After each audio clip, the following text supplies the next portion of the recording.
Folks, I'd like to call the Planning and Stakeholders Relations Committee to order. The first item on the agenda is roll call. So members of the Planning and Stakeholders Relations Committee, they're participating. Aye. Ann O'Gorick. Stephanie Terman.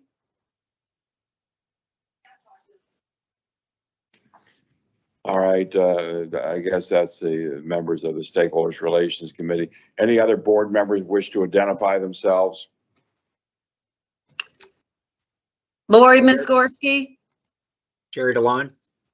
Jen Liptak. Michelle Smianik.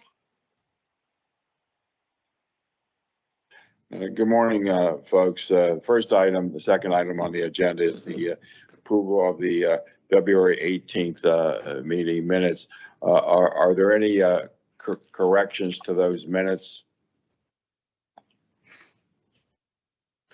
Do I have a motion to approve the minutes? So moved. Second. Okay, all in favor? Aye. Aye. Thank you. The next item is a proposed resolution, the authorization to approve Title VI analysis and implementation of the Downtown Oakland Uptown Bus Rapid Transit Project, major service changes. David? Thank you, Chair Tague, Committee Chair Tague, and members of the Planning and Stakeholder Relations Committee and other board members and stakeholders in attendance, both in person and online. Good morning, I'm David Huffaker. I'm the Chief Development Officer, and as the resolution says, this would be a discussion for approving the Title VI report for the proposed BRT service changes. The board will recall that back in November of 2022, we were authorized to initiate a Title VI public comment period and review process. We had proposed service changes that I'll describe, and beginning in December 15th through February 1st, we solicited public comments and also had a number of other ways for people to solicit comments, whether we had an information session and public hearing here in the boardroom. We also had phone number, email, and online form that people could use to input their comments. And as I described last month, we had received quite a number of comments, about 1,800 comments that were to the positive and about 1,600 comments to the negative, which were generally spread across a number of these service changes. And this is a very complex service change, so there were a number of areas that were involved. We were pleased that generally the comments were in favor of the BRT service changes, and there was one spike, as you can see on this chart, surrounding the proposed shortening of the P3 route. Currently, the P3 operates between Swissvale and Oakland. Our BRT proposal was for that service to go from Wilkinsburg to downtown along the BRT corridor. So as I described last month, we were coming to you this month with the final recommendations for this service change. And so let me just spend just a moment, and I apologize, there are a lot of words on this slide, but as I said, this is a very complex service change. And there were actually 5 routes that had major service changes in our proposal. They're listed here. Route 61D, which is the waterfront route, was proposed to move inland from the waterfront into Oakland, and the proposal is to have the route operate on 5th Avenue, turn left on Craft Avenue, and then go back out to the waterfront. Similarly, 71A Negley, 71C Point Breeze, and 71D Hamilton were slated to follow a similar path on 5th Avenue, turning left on Craft Avenue, and then going outbound back at Forbes. The P3 actually had a number of major service changes under consideration, one of which was a shortening of the eastbound or the eastern terminus from Swissvale to Wilkinsburg. At the same time, we were going to extend from Wilkinsburg to downtown, as well as adding day of service additions on Saturday and Sunday. So as you can see, very complex. Based on the feedback received to date, we have two recommendations.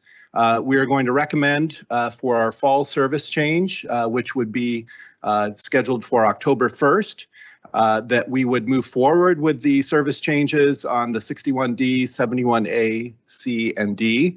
However, we are recommending a deferral of the changes on the P3. Those changes would not be implemented as currently proposed. That will give us more time to evaluate data, have a conversation with the community, and look at alternative approaches. Those changes weren't going to be implemented until 2025 when the full project was going to be completed. So we do have time to make those changes and or to take the additional input into account. So we believe that this will help facilitate the BRT construction downtown, which you'll be hearing about a little bit later today, as well as allow us to preview some of the improvements that will be happening in the BRT corridor. And at the same time, will allow for more input on the P3. So this chart here graphically shows what is happening.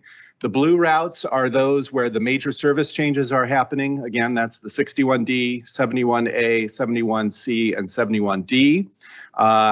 The P3, which is listed here as one of the BRT routes, is now deferred. So it's a little hard to see, but that yellow signifies here that we're deferring that change.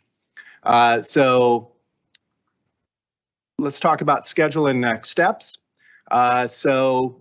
Pending authorization from the board today, as you'll hear about in the Performance Oversight Committee, we will be awarding the Phase 1 construction contract. That would be for the downtown loop. That will be discussed at Performance Oversight. During May and June, one thing I neglected to mention, by making these service changes, we actually are going to free up a significant amount of service hours. And these are hours where we have buses, we have operators, and we're looking for ways to redeploy that service. So we have about 500 hours of weekly service that we can redeploy. So we will be releasing some of the plans around what those changes and where that service can be redeployed. That will allow us to target service to high need areas, places where we either need to extend the span of service, maybe insert additional trips, address crowding concerns, reliability concerns, and hopefully improve travel times as well. So that actually will be released over the next couple months through June. Then for fall, we will actually, the highlight there is really the lead for this particular action. We would have the October 1st service change include the changes that I've described. We'll also have BRT construction would be underway at that point, again, assuming everything is approved today. We also will have the Uptown and Oakland construction package would be out on the street for bid. And so we would hopefully have that contract ready for authorization and award that contract later in the year. Then winter 2024, as I've described, we do more work on the P3, do more public outreach and more input solicitation, use some data analysis, evaluate some of the operations in this corridor, give us a chance to also see how the construction is actually impacting service and other ways that we can address the concerns that are happening. And then spring 2024, we would begin construction in Uptown and Oakland. So just to summarize, this resolution will approve and adopt the BRT Title VI report. That is Exhibit A in the resolution and in your packets. The Exhibit B details the major service changes that would be authorized by the approval of this resolution. Again, these would be the major BRT service changes for 61D, 71A, 71C, 71D. And then these changes would be authorized to occur no earlier than October and most likely at the October 1 service change. So here, once again, I'll say it one more time, 61D, 71A, 71C, 71D would be the routes that would be shortening generally at Craft Avenue and then turning back on Forbes Avenue heading east. The P3 is recommended for deferral. So with that, I would like to ask for your approval of the resolution to the full board for approval. And if you have any questions, I'd be happy to answer those now. Thank you. Thank you. Before I ask for a motion to approve the resolution, are there any stakeholders in the room or on the phone or virtually that have a question of David? Okay, seeing no questions, do I have a motion to approve the resolution as submitted? Motion to the full board next week. So moved. Is that a motion and a second? I think Stephanie. So any questions on the motion from planning stakeholders members? I would just Okay, like seeing. to comment, I believe, I would just like to put on the record that David and his team has done a phenomenal job in engagement and the outreach component of this, and just continue the great job. Thank you. Thank you for those comments. So seeing no questions, all in favor of the motion, say aye. Aye. Aye. Okay, so it's forwarded to the full board for vote next Friday. Okay. Thank you very much. Thank you. I appreciate it. No, that's the only item on the agenda other than minutes. So do I have a motion to adjourn? So moved. Okay, Second. the meeting stands in adjournment until our Planning and Stakeholders Relations Committee next month. Thank you. We'll start the Finance Committee here in a minute. Give people a second to arrange their paperwork.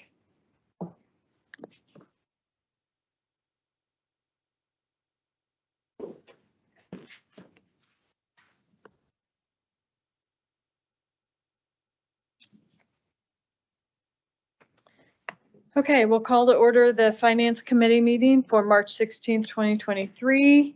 Our first item of business is a roll call of our members. Board Member Liptak, are you present? Here. Board Member Delon? Good morning. Member Piscatano? Any other board members that are present, please announce yourselves. John Tagg. Stephanie. Flatwood. Lori Michelle Mizgorski. Pianic. Sorry, Laura.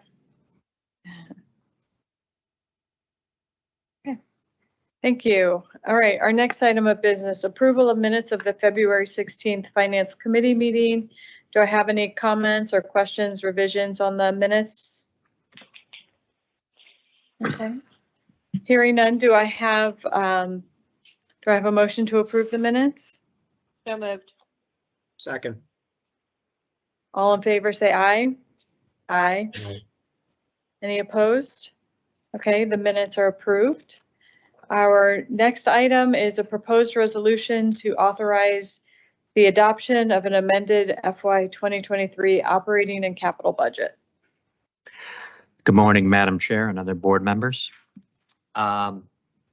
So back in June, in accordance with the Second Class Port Authority Act, the board did approve both an operating and capital budget for the time frame of July 1st of 2022 through June 30th of 2023.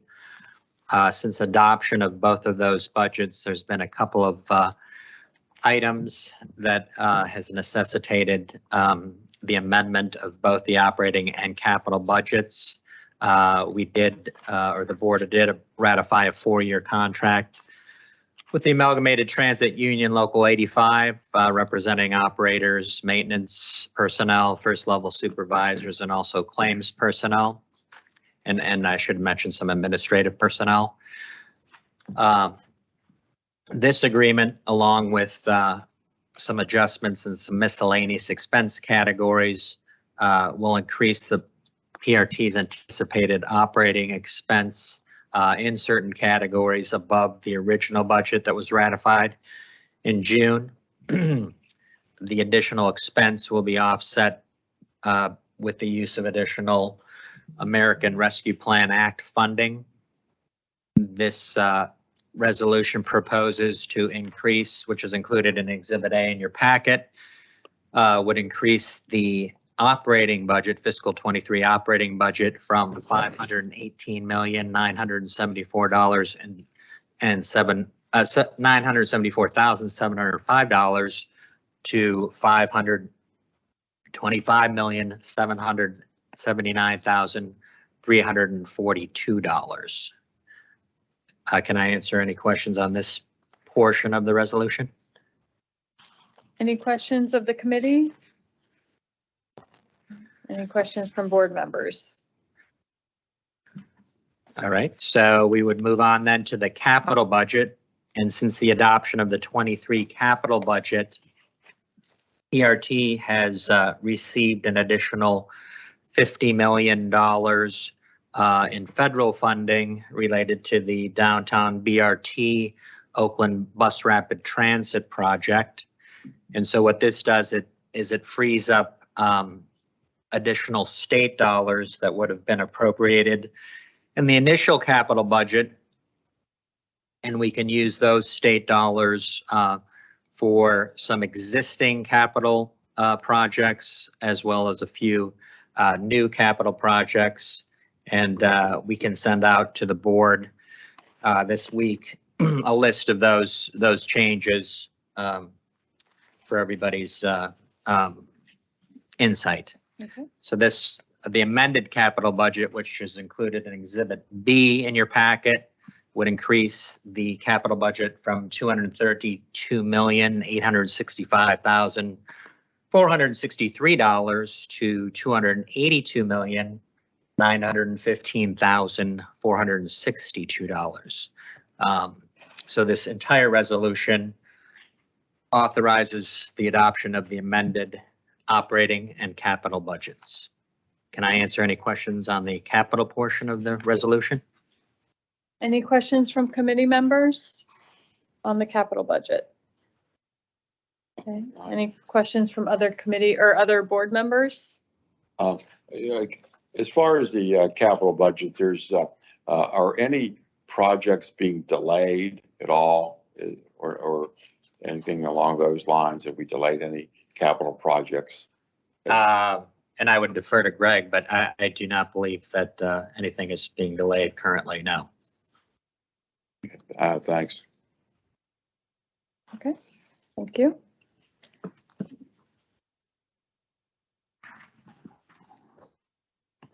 All right, let's consider the resolution. Do I have a motion to forward this resolution for the full board's consideration next Friday? So moved.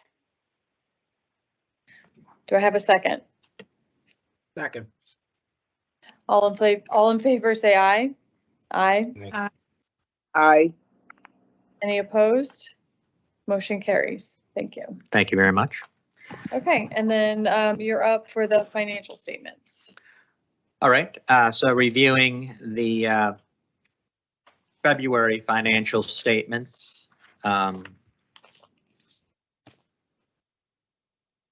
For the month of February, our total operating income actually exceeded budget by $892,439.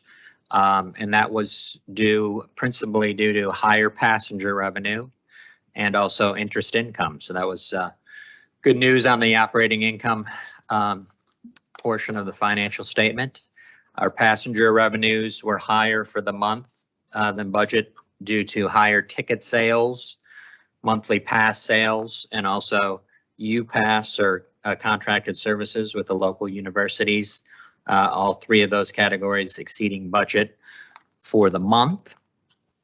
Our operating income for the fiscal year is still 1.5 million below budget due to lower passenger revenues and access shared ride revenues for the year, but that differential did shrink because of the positive results for the month of February in the operating incomes category. Total expenses for the month were 3.9 million below budget. The category of other expenses exceeded budget due to higher general insurance and building lease expenses, and that was mostly a timing issue. All other expense categories were below budget for the month. Total expenses for the fiscal year continue to trend well below budget. We're $34 million below budget. And those are primarily due to lower salary and wages, employee benefits related to the vacant positions, as well as lower purchase services.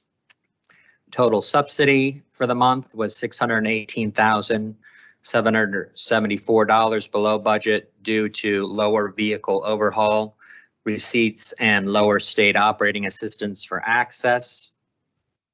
Our total subsidy for the fiscal year is $4.2 million below budget due to lower ARPA invoicing. However, we just in the beginning of March did submit another ARPA invoice for $10.4 million. So that should alleviate that variance going forward. Looking at a from a year-over-year perspective, total operating income is $4.9 million above last fiscal year, and that is due to higher passenger revenues and interest income. Our passenger revenue year over year is $3.1 million higher than last fiscal year, which is 10.1% above last fiscal year. Total expenses are $15.7 million higher than last fiscal year. Our employee benefits are about $3 million higher than last fiscal year. And that's in the active employee category. Our materials expense, $8.6 million higher. That's due to we are paying a higher level on diesel fuel and also our material expense line than last fiscal year. Our other expense is about 3.6 million higher than last fiscal year, and that's due to increased general insurance and software licensing expense. Fortunately, our total subsidy is 8.7 million higher than last fiscal year, and that's due to the amount that the Commonwealth is giving us for state operating assistance year over year, fiscal 23 versus fiscal 22. Can I answer any questions on the financial statement portion? You going to do the reserve? Yep, I'll do that. Okay. Well, any questions so far from the committee? Okay, any questions of board members? Okay. All right. So from a reserve perspective, we began the month of February with $167.1 million in operating reserves. We had receipts of $39.3 million, which included $29.5 million in state operating assistance from the Commonwealth. Our cash outflows for the month totaled $37.2 million. For things like salary and wages, purchase services, benefits, materials and supplies. So our ending operating reserve balance at February month end was $169.2 million. Can I answer any questions? Any questions from the committee or board members? Okay, I think we're good. Thanks very much. Thank you. Okay, that was our last item of business. So do I have a motion to adjourn? So moved. And I'll second. Thank you.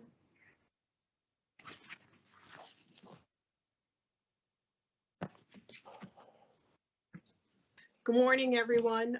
Just get yourselves settled and we will call the Performance Oversight Committee meeting to order in a minute.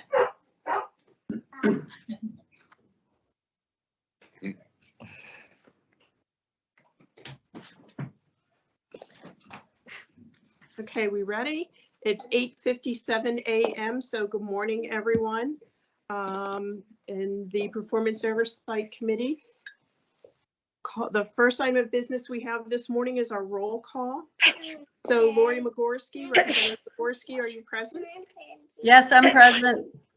Representative Nick Piscatano. Okay, I'm not hearing Nick. And for the record, any other board members that are present, could you please state your name? Jeff Letwin. John Tagg. Ann Ogorick. Jen Liptak.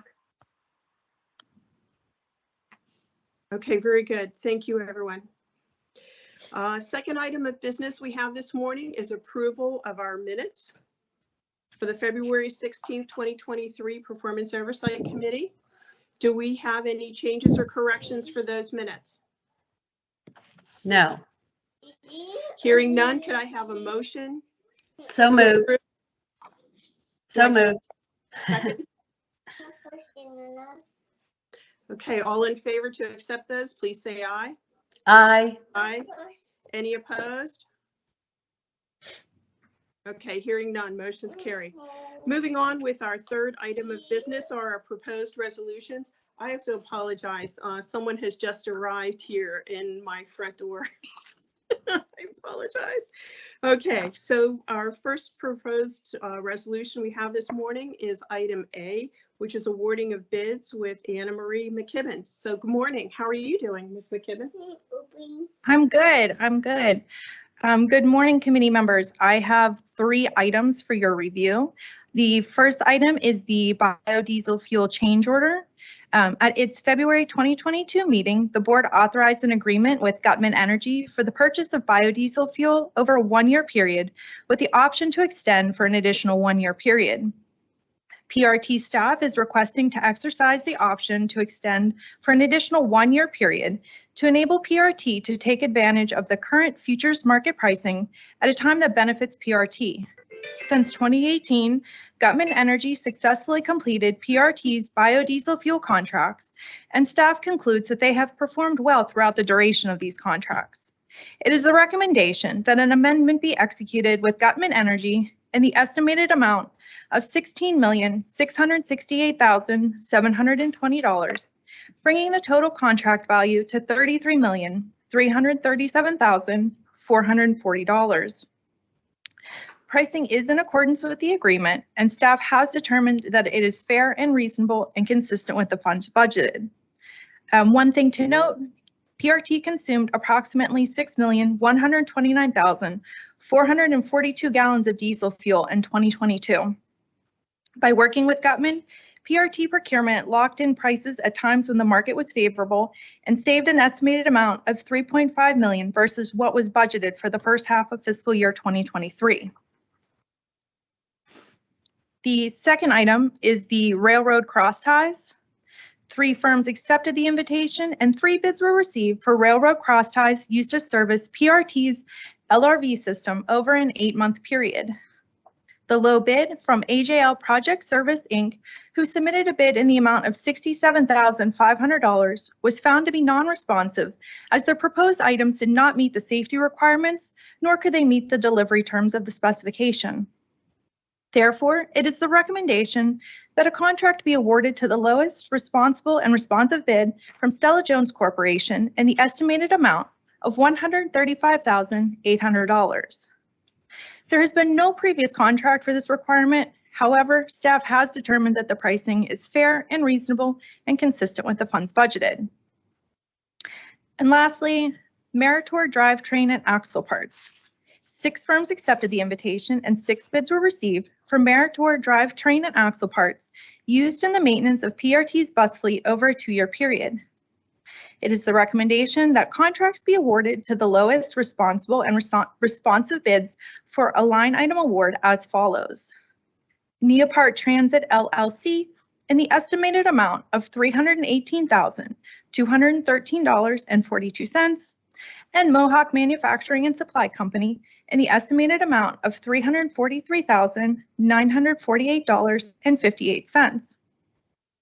These prices represent a 5% increase from the previous contract prices for these parts 2 years ago, but staff has determined that the pricing is fair and reasonable and consistent with the funds budgeted. Pending questions from the committee, I respectfully ask for all items to be presented to the full board for approval. Thank you, Anna. Are there any Thanks. questions from our committee members? Any questions from other board members? Okay, hearing no questions. Could I have a motion to move this forward to the full board? So moved. Second, all in favor, say aye. Aye. Any opposed? Motion carries. Thank you. Moving on to item B of our agenda, authorization to award construction contract for the first phase of the downtown Uptown Oakland Bus Rapid Transit Project. Mr. Greg O'Hare. Good morning. How are you? Good morning.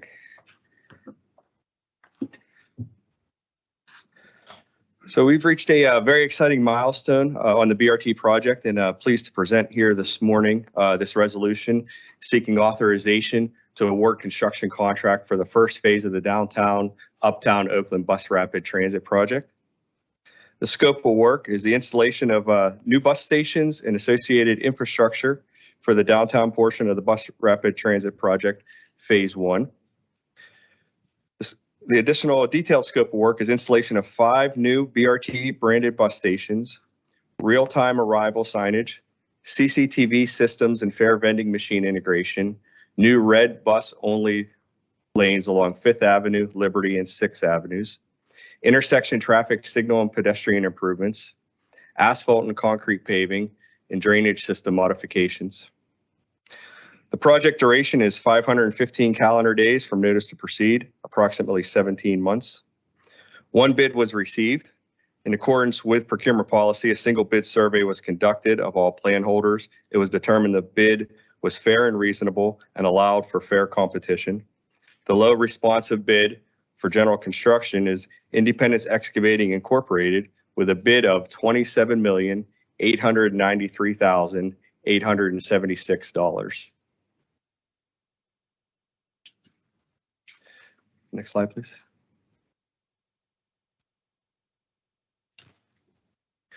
To show the project area on the left-hand side, there's an aerial view showing the bus routing that goes along 5th Avenue, turning right onto Liberty Avenue, then turning right onto Wood Street, or rather, I apologize, turning right onto 6th Avenue, and then back down towards Forbes in the lower right-hand corner.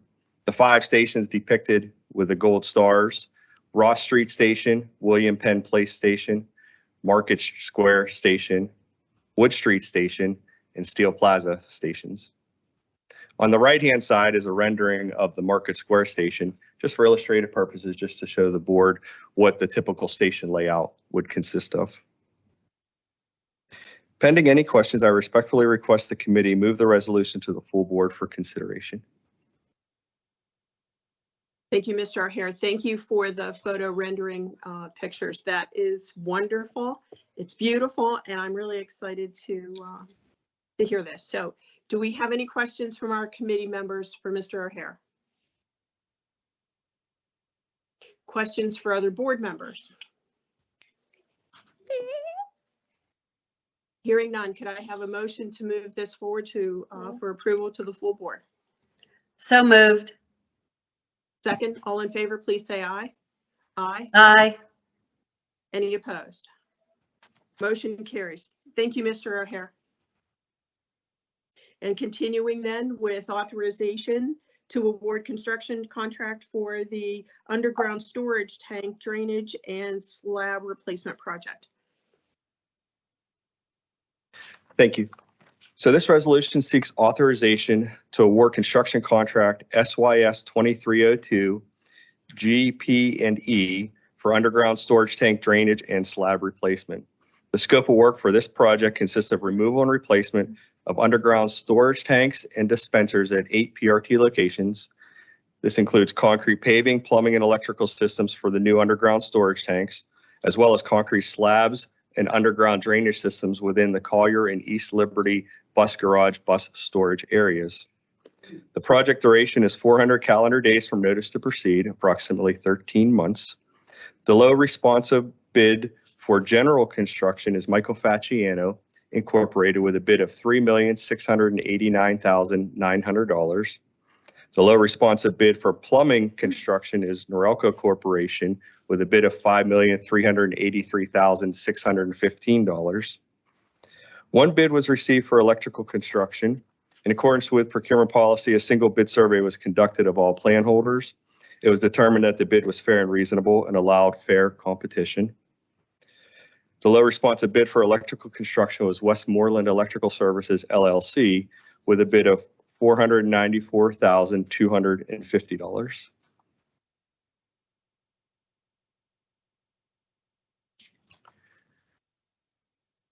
The overview map on the left-hand side is just a depiction of all the locations where these underground storage tanks will be replaced.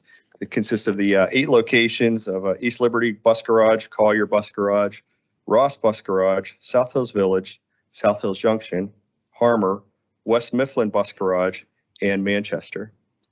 The various types of tanks that are going to be replaced as part of this project are diesel fuel storage tanks, gasoline storage tanks, motor oil storage tanks, waste oil storage tanks, oil water separator, transmission fluid storage tanks, and antifreeze storage tanks.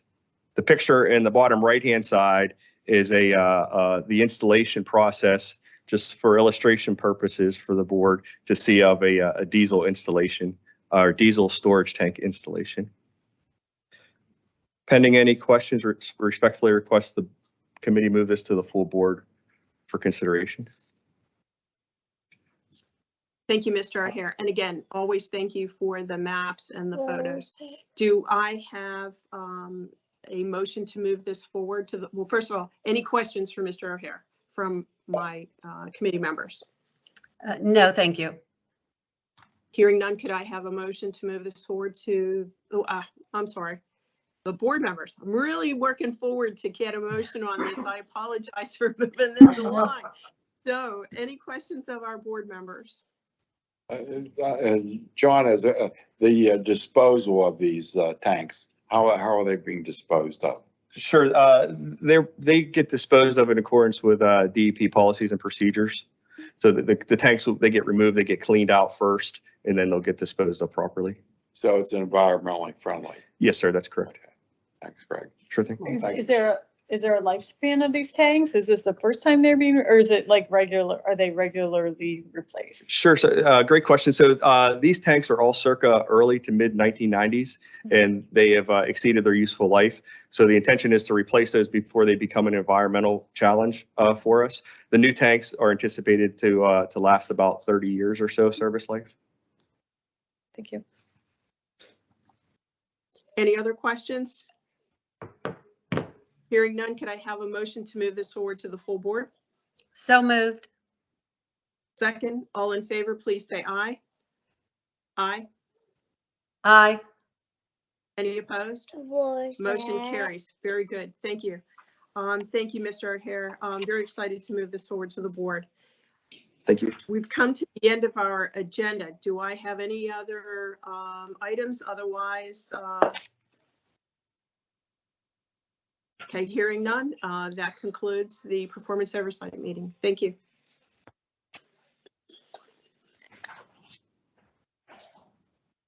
Hello, I'd like to begin the technology committee meeting.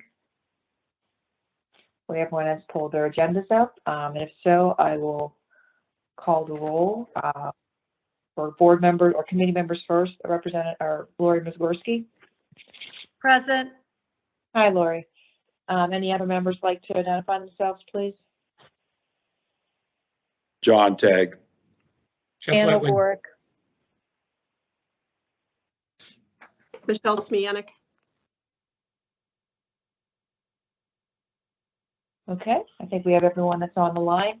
Okay, the first order of business is to approve the minutes of February 16th, 2023. May I have a motion, please? So moved. And I will second. All in favor? Aye. Lori, you good? Aye. Okay, thanks. Opposed? Okay, motion carries. All right, we have one item on the agenda today. It's an Oracle e-performance and e-compensation modules. So we're going to have Anna give the presentation. Are you here, Anna? All right, thank you. Good morning again. Again, I just have the one item for your review, the Oracle e-performance and e-compensation modules. This is from a PEPM contract, which is a cooperative purchasing agreement. And as a PEPM member, PRT is eligible to purchase off of this agreement.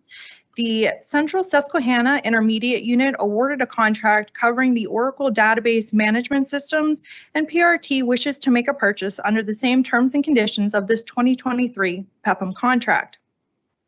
The contract is effective through December 31st, 2023, and PRT wishes to purchase Oracle e-performance and e-compensation software modules that are needed within the Human Resources Department to better manage their day-to-day operations. It is the recommendation that a contract be awarded to Mythix Inc. for the purchase of these two modules in the estimated amount of $271,572. Staff has determined that the pricing on the PEPM contract is fair and reasonable and consistent with the funds budgeted. Pending questions from the committee, I respectfully ask for this item to be presented to the full board for approval. Thank you very much, Anna. Are there any questions from either Lori or any of the members? No, I don't have any questions. Thank you. This is pretty straightforward. Any other members have questions? Okay, seeing none, I will entertain a motion to approve. So moved. And I will second. All those in favor? Aye. Aye. Opposed? And motion carries toward to move that forward to the full board next week. I don't believe we have any other items on the agenda. And Mr. Letwin, there are no more committees, correct, after me today? Correct. Is that correct? That's Okay. correct. Okay, seeing no more committees, this will end our committee meetings for today, February, my gosh, where am I at? March 16th, 2023. So on behalf of all the board members and staff, thank everyone for participating, and we adjourn for the day. Have a good day, everyone. See you all next Thank week. you. Thank you. Yep.